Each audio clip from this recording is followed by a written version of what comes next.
Well, here we are at Pelican Shores in Kalbarri, a scene of terrible devastation. There are many such scenes, as I've toured around the community today and spoken to those who've been deeply affected by what's occurred here, but also have had the opportunity together with Reece and Melissa and the team to thank those who have been turning up to come to the aid of those here in Kalbarri. We've seen too many disasters in this country over recent years, but on each occasion the Australian spirit and the Australian response is truly humbling. Whether it's those who are turning out to help their fellow Australians, travelling great distances. There are people who are coming here to Kalbarri, a small town in a very remote part of Western Australia. They're coming from other states, they're coming from New South Wales, they're coming from Perth, and they're coming here to help. And their response is extraordinary. But then there are those who have been impacted themselves directly. And meeting some of those volunteers today, they themselves have had their homes and their businesses destroyed, but there they are supporting, once again, as we've seen on so many occasions, supporting their fellow Australians, even though they themselves have suffered considerable loss.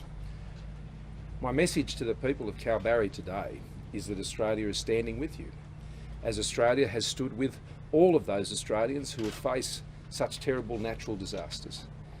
The immediate need is to provide the urgent support, whether it's the emergency payments, which I'll ask Melissa Price to speak a bit more about in just a moment, or the work that has been done by the state government, which Reece can speak to as well. But Australia is standing with the people of Kalbarri and the broader Northampton region, because it isn't just what's occurred in this town, as we've been hearing today. Of course, the devastation that we've seen in the tourism businesses that are here. I met a young woman today and her son whose boat hire business has been devastated. We've been up to Rainbow Jungle. Tell you what, that place, it's a magic place. I can imagine what it would have been like before this storm hit. And today it is a scene of devastation, but the resolve of the people of this community to want to restore what has been lost and make it even better than it was before, I think is truly admirable in the Australian spirit. But beyond these towns, there is the agricultural producers, those who are getting crops in, which will also be devastated, and they will see a full year, I would have thought, of income that they won't be able to generate. The disaster payments, the recovery arrangements that are put in place that we provide are there to help those communities rebuild, to help those producers restore their income-producing businesses in the agricultural sector, and to help people clear the debris from their homes and to ensure that they can restore hopefully as much of what was lost as is possible. So that's where we are today. I particularly want to thank the Australian Defence Forces who are here in force. And more will be provided as is needed, but so far the response from state-based services both here in Western Australia and from many other states is greatly appreciated. What they need right now is people to help to clear the debris, to clean up and to get to the next phase of recovery. The recovery plans, I was very impressed today by the briefing I received and moving through the immediate response and now already starting to draw up recovery plans about how Kalbarri and the broader district can recover. I was also incredibly impressed by the work that has been done to prepare this district for the ferocious cyclone that was coming. Some 7,000 or so, wasn't there, Reece, people who were in this town before that cyclone hit. And the commander of the local SES made sure that people got out. That clearly saved lives. That quick thinking, that experience that was needed in that moment, the work that was done as a community to get people to safety was extraordinary. And we are now in the position where the injuries here are minor, substantially, and there's certainly been no loss of life. And that is indeed a miracle, given what we've seen happen as a result of this terrible cyclone. So the work will continue. The cooperation will be there. The payments on 180-2266, I already know, I've spoken to quite a number of people who've accessed those, and still some who've been a bit too busy to do it. But it was great to hear that when people have got on that number, they've found it a very easy process, and the money's been in their account that day. And that's the sort of encouragement people need at a time like this. And we've extended the range of those payments today, and I'll ask Melissa to do that. But it's not just the disaster recovery payment of the $1,000 and for adults and $400 for each child. There is also income support for businesses that have lost because of the interruption of their work or their businesses, and that goes on for 13 weeks. These types of payments have been incredibly important. And the Premier and I, based on the recommendations we'll receive from our ministers, Minister Littleproud and Reece, of course, will be working through those further federal-state cooperative arrangements as part of the recovery program. Our professionals who work in the area of relief and recovery are world-class, and they have to deal with these things all the time, and they swing into action very quickly. And I'm always in awe of their professionalism, as I've been here again today. So I'll ask Melissa to just update you on where you can get that support and the broadening of the assistance into further areas that will need that support. But my message to all of those who've been affected is you are not alone, you are not isolated. The whole country is feeling for you at this very, very difficult time and is there to help. Please make yourself available to receive that help. Now, Western Australians, they're self-starting people and they don't like asking for help.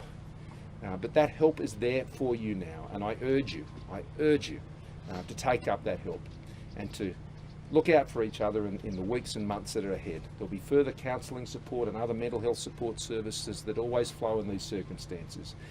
And that's very important, but the people who can look after each other best in a community are the members of that community themselves. Melissa. Thank you, Prime Minister. I think I speak on behalf of the Kalbarri community when I say how grateful they were when the troops arrived. And I'm not just talking about our men and women in Khaki, I'm also talking about the hundreds of people that have come all around the state from DFES. So I just want to, on behalf of the Kalbarri community, thank our Army, our men and women in uniform, but also DFES. As the Prime Minister has said, the disaster recovery payments and allowances have now been extended. They were previously just with the Shire of Northampton, which takes in the town of Northampton and Kalbarri and a few other smaller towns in between. Very pleasingly today, the federal government has now extended that list, and I want to give that list out. These are all local government authorities. If you live in these local government authorities, you could be eligible. So we just want to remind you that number is 1802266. So the following are the local government authorities. If you live in the area of Greater Geraldton, if you live in Chapman Valley, if you live in Mingenew, if you live in Morawa, if you live in Perenjori, and if you live in Three Springs. As we said, there's $1,000 grants for eligible adults and $400 grants for eligible children, and also, as the Prime Minister said, there's also support for businesses.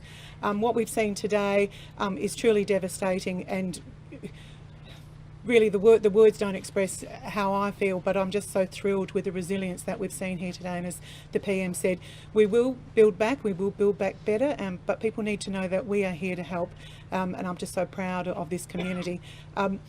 For those farmers out there who feel like you've been forgotten, I want you to know you have not been forgotten. And I know that DFES, together with our armed forces, they'll be doing a power of work to make sure they understand where the damage is out across the crops, whether it's that shed you can't get into or that tractor you can't get into. I just want you to know that we know that you're in trouble and that we're here to help, and we'll get to you as soon as we can. Thank you. Thank you, Prime Minister, and thank you, Melissa. The message I want to get is to everyone that we have here a team. We have the Prime Minister, we have the state government, we have the emergency services, we have the Australian Defence Forces working as a team. We're working with the community and we're working with local government. We know the issue is much broader than Kalbarri, as bad as it was here.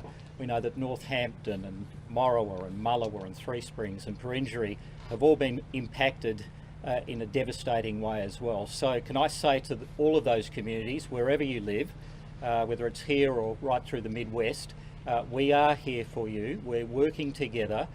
You have the national government, the state government, the local government, the ADF, the emergency first responders, an incredible team of people who are working for your interests. Will work as hard and will work as long as we have to in order to restore services and to get communities back to normal.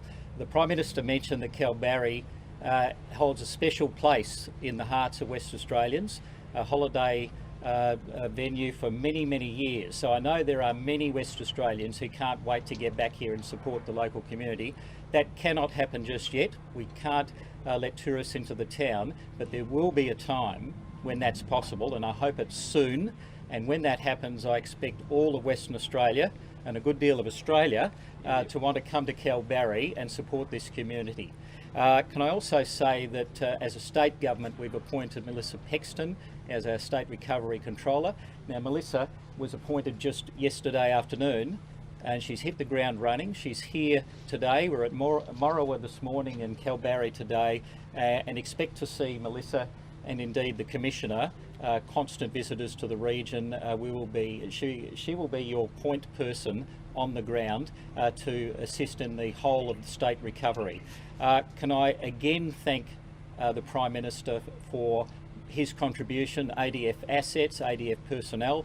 We've seen the camouflage cavalry ride into town, but also the guys in blue, the guys and girls in orange. It's incredible. Right across Western Australia and indeed many states are supplying volunteers and volunteers and career personnel to assist here in Kalbarri and across the Midwest. So it's going to take time. The initial response we're getting on top of, we're working very hard to restore services, but the longer journey is also going to be a tough one. It's going to involve reconstruction, it's going to involve restoring the tourism industry here in Kalbarri, and to those people in remote farming communities, we haven't forgotten about you either. We understand that you are suffering too, and it will take time, but everyone will be responded to in an appropriate way. That assistance will be there, and I know I'll be working with the federal government on the disaster recovery assistance arrangements to ensure, and we've had those conversations already this morning with the Prime Minister, that we will work together as a team on behalf of the people of Kalbarri in the Midwest, because when the chips are down, Australians get together and work together as a team. So thank you again, Prime Minister and Melissa, and I just want to pass it over to our Commissioner, Darren Clem, for us to say a few words. Thanks, Minister, and thanks, Prime Minister. As the thoughts of everyone are moving towards a recovery, it's also important we understand that there's still a response effort being undertaken. So the rapid damage assessment crews are still out there doing their work, and I'll provide you today an update of the numbers. So there are 32 buildings that have been totally lost. Of those 32, 23 of those buildings are residential buildings, so they're houses. There are some 875 buildings that have received some form of damage, and so that work will continue on. To support that work, we're going to bring in another 15 teams from the eastern states, and they'll arrive over the next 2 days. Great support from the ADF to bring those teams over, and so they'll be out on what is 35,000 square kilometres of affected area from this particular cyclone. So there's much to do. We've talked about the towns of Kalbarri and Northampton a lot, but we went to Morawa today and saw the damage in that particular region. Mullawall, Perenjori, Minganyu, and even Chapman Valley just outside of Geraldton also been affected. But also further inland, there's much work to do, and outside of the town sites, there's obviously those farmers, people in the agricultural industry whose sheds and houses have been affected. So still much to do in the response phase, but at a really complex point in this incident where thoughts are also moving really strongly towards recovery. The appointment of Melissa yesterday is a really important point of helping the communities start that long process, for what will be a long process for many of them, back to the way things were before the cyclone hit. Can I thank all our volunteers out there? It's absolutely fantastic effort. We saw at Wooroloo, saw this same effort at Wooroloo fire back in early February, and once again at the front of this is the State Emergency Services, supported by the Fire and Emergency Services volunteers and paid personnel from DFES and all the other government agencies that are putting effort into this. Some 500 DFES personnel, be volunteer or career, are in the region today working to get this community back to normalcy. Can I also thank the many employers out there that have been good enough to let these volunteers be released from their employment to deploy here, either those people in New South Wales and Victoria, those employers over there have let those people go, or the people here in Western Australia, both for the ADF and for the emergency services volunteers. It is one of the absolutely fantastic things about emergency services in Western Australia and Australia more broadly, is that the way that the whole community comes together to support everybody else. Thank you. Melissa, you going to say no? Okay, well, let's take some questions on the issues that we're here to talk about here today. I'm happy to go to other things, but particularly while we're all here together, when we move to federal issues, I'm happy to excuse your piece if you like. Prime Yes, Minister, Lally. you met Dylan Stevenson this morning at the SES headquarters. Yes. His house is uninhabitable Yeah. as a result of the cyclone. He said having a Live Aid concert or something similar before tourists can come back into this region would be a good idea. Would you be in support of that? I'm always supportive of community-led initiatives like this, and I'm sure as that you work through all the recovery issues, I mean, what's most important with any recovery plan is that it has to be, I think, really driven by the local needs. And we have to define what those needs are and what the priorities there are and how we bring those resources together, both as communities and then as state and federal and indeed local governments, and how that's achieved. And I have no doubt there'll be heaps of ideas, and as Reece has said, Kalbarri in particular has a special place in the heart of Western Australians. I mean, the memories that families have here, whether it's Rainbow Jungle, where they have seen films outdoors and had that experience, or been down and enjoyed that wonderful surf and all of these things. The memories of this place will be substantial, and I'm sure there'll be a great deal of support. And so to the extent that relief efforts and things like that will occur, that will need to be coordinated, that will need to be done properly. It's always important to make sure you do these things in the right way. There's a lot of, I think, of genuine good faith, a willingness to want to provide support. So what I'd say is wait till you hear from the authorities about what the official places are where you can go to provide your support, and we'll leave that to the local state authorities to determine that. But in terms of other aid and support, well, those opportunities I think will be set out when they're properly arranged. And of course, as Prime Minister, how can you not but just say thank you to those who want to, in good faith, step forward and provide that much needed, not just financial support, but I think that great moral encouragement. Prime Minister, I appreciate that the disaster relief has been extended geographically, but for people in this area that, you know, don't have a house, don't have a roof, what's $1,000 going to mean? Well, that's the role that the federal government plays, but I'll let Reece talk about what they're doing on accommodation in terms of state governments putting accommodation support in place here. Could the federal government pitch in more? Well, I'll let Reece talk about those arrangements. Yeah, Darius, that aid is designed to support families in a very short term. When you walk out of a building like this and you don't have food, you don't have clothing, you've got kids, you need money. You need to buy food and shelter. So that's that kind of very short-term assistance. The Prime Minister's also mentioned long-term assistance in terms of financial aid for businesses and individuals. And there's also, we're working out through the disaster recovery plans, more long-term aid for families. So you saw at Wirraloo, families that lost everything got a $25,000 payment, and then there was another payment after that. So we're looking at what is appropriate for the community up here. You've also got the Lord Mayor Distress Relief Fund, and I'd urge everyone to donate money, and there's money coming out of that relief fund in due course. So there will be assistance. That is not the end of it. While you're there, Reece, has the agency DFS been too slow to deal and recognise the problems with asbestos in Kalbarri? I don't think so, Jeff. I think that asbestos is a common denominator in any disaster. Buildings built before 1990 tend to have asbestos in them. We know that some of the age of the buildings here in Kalbarri are well before that. Yeah, the problems of asbestos are well known, Yeah. but I mean they brought up some stuff to spray it. They haven't been sprayed yet. It's everywhere in the streets. Yeah. People are just moving it around. You know,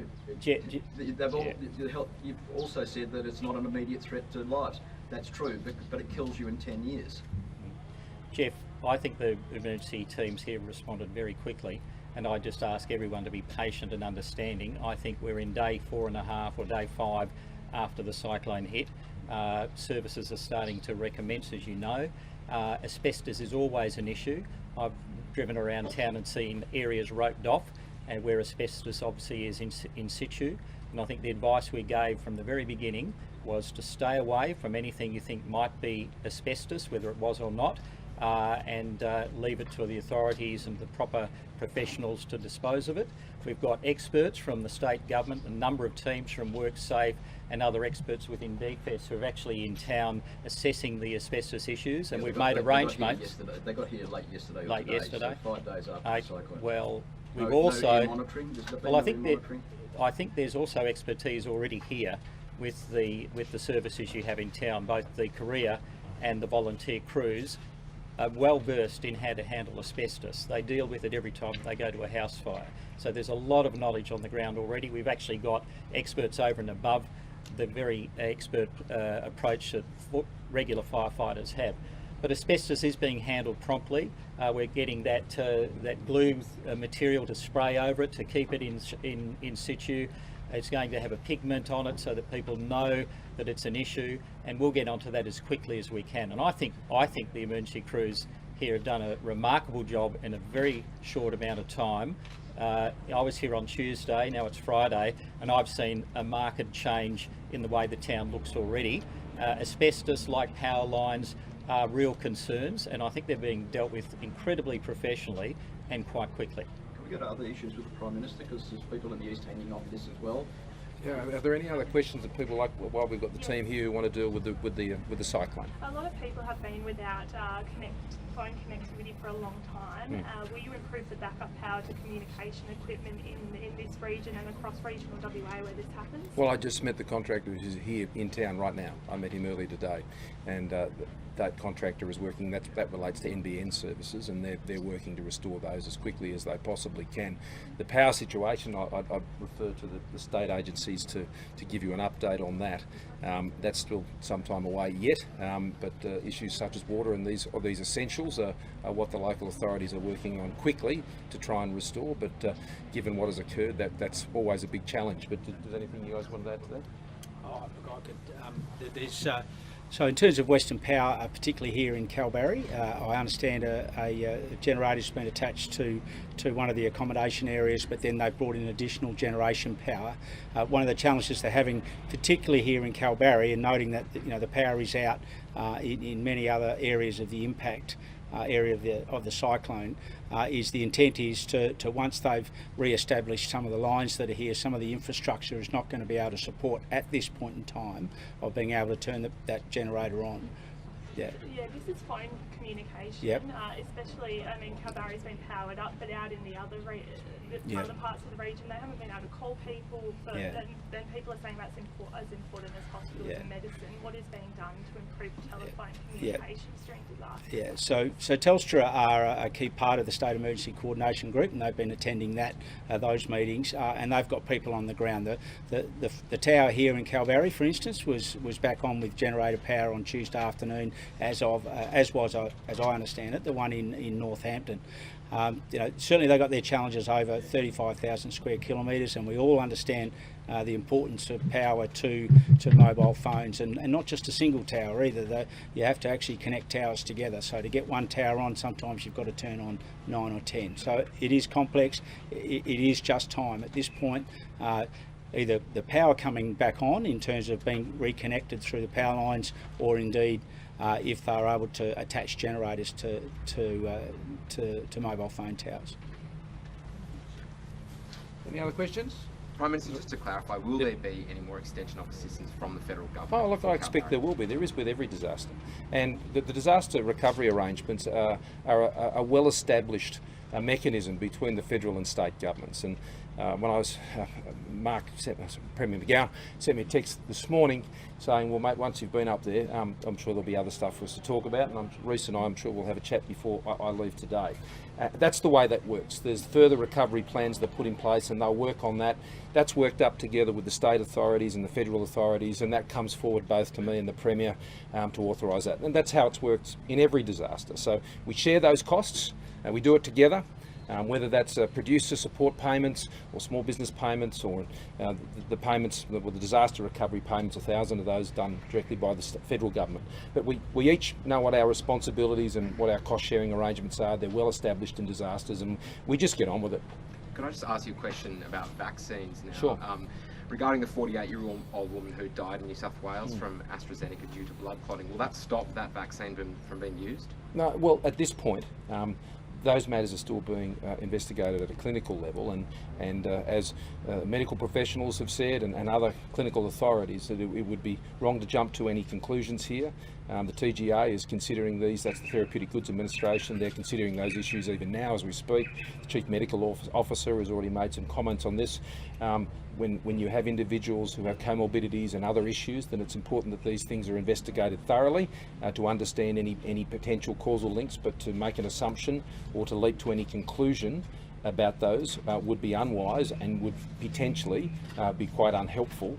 So we'll just wait for the facts and for the clinical advice on those situations. What guarantees have you got that vaccine companies will be able to meet their deadlines for supply? Well, we're in the same position as most countries.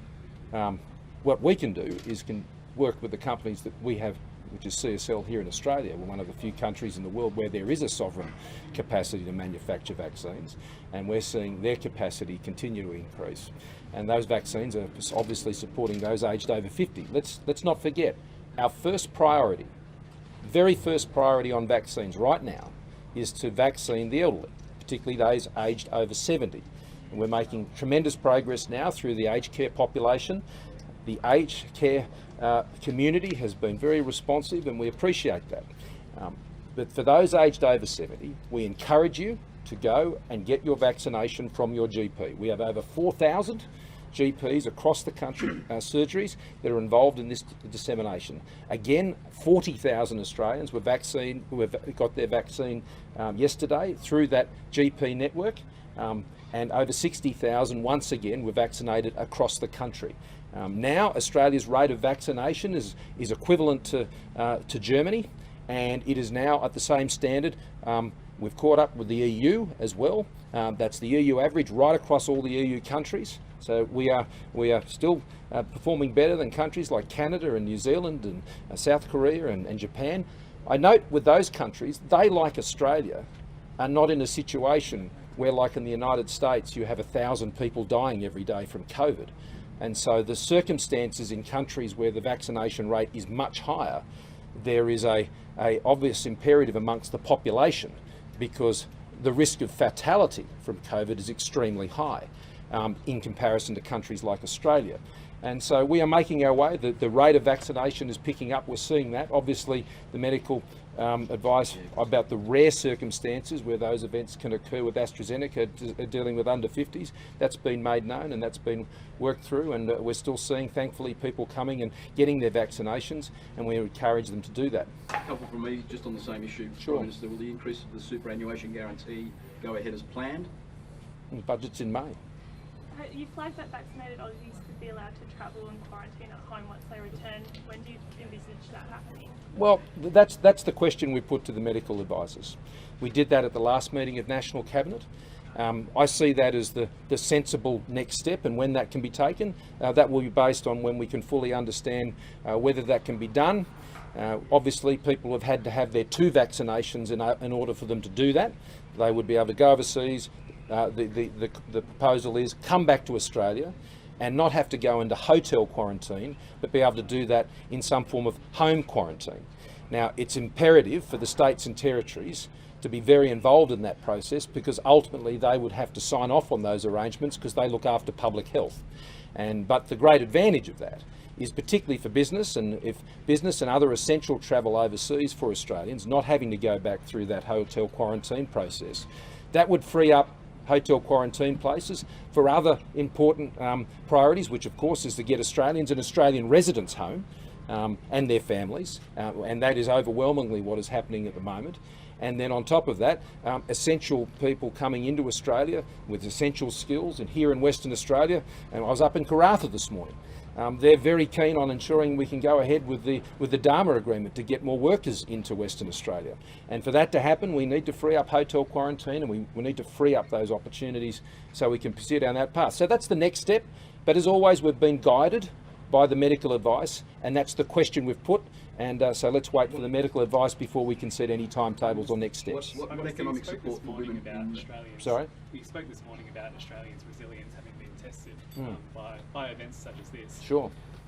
Does it sort of underscore the urgency of needing to act on climate change, and what can we expect from that in next month's budget? Well, the budget's in May, and so I'll let the budget be announced in May by the Treasurer, so I don't propose here today to go into the details of the budget. Including what you're doing for women? Well, we've already made a number of announcements in that area, but we'll be making further announcements at the time of the budget, and I'll leave that to the budget. Last question. Who are you barracking for? Who are you barracking for at the footy? Well, I have to do it with West Coast tonight, there's no doubt about that. But as you know, I don't follow the AFL. That may I come to the disappointment of many AFL fans, but I always enjoy going, and I've got to tell you, I'm looking forward to going along with Matthias Cormann tonight. I haven't seen Matthias for a while. I know he's a big West Coast fan, so I wouldn't be able to sit next to him for the entire game without cheering for the home side. We guarantee all Australian Olympians will be fully vaccinated before they go to Tokyo, and will they be put before people in phase 1A? We're working with the ASC on that at the moment, and we're working through those issues with them now. All vaccines we've ordered, will they get here by the end of the year? Well, that will depend very much on the supply chains and the production from overseas. We're no different to any other country. As you know, we most recently were able to secure an additional 20 million contracted vaccines out of Pfizer. They aren't due to arrive until the fourth quarter of this year, which is also when the Novavax vaccines are currently scheduled for. That will always be subject to what the supply chain pressures are going to be around the world. But we have had a pretty consistent supply out of Pfizer. We've been very pleased with that. Maybe not completely at the rate that we would have hoped, but still compared to what we've seen from AstraZeneca, a very good performance and working relationship with Pfizer. We are seeing those doses increase every week now, and that's supporting us, particularly given for those under 50 who are health workers, frontline workers.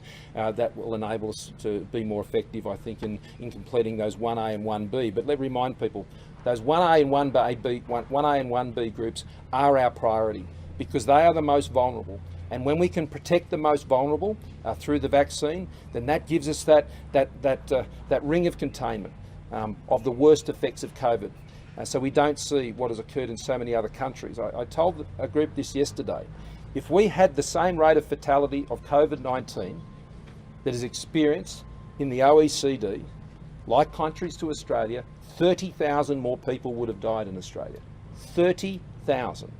It is a staggering statistic to reflect on. And I think that reflects, the strong response we've had right around the country. And the fact that today we can talk about how many more people are in jobs in this country, and that we're experiencing a regrowth of our economy out of the COVID-19 recession. Even as we stand here in the midst of the devastation of this cyclone, that means that in this cyclone, we can be here to support because of the strength of the Australian economy and the comeback that we're seeing. But thank you very much for your attention today. Thank you, Prime Minister.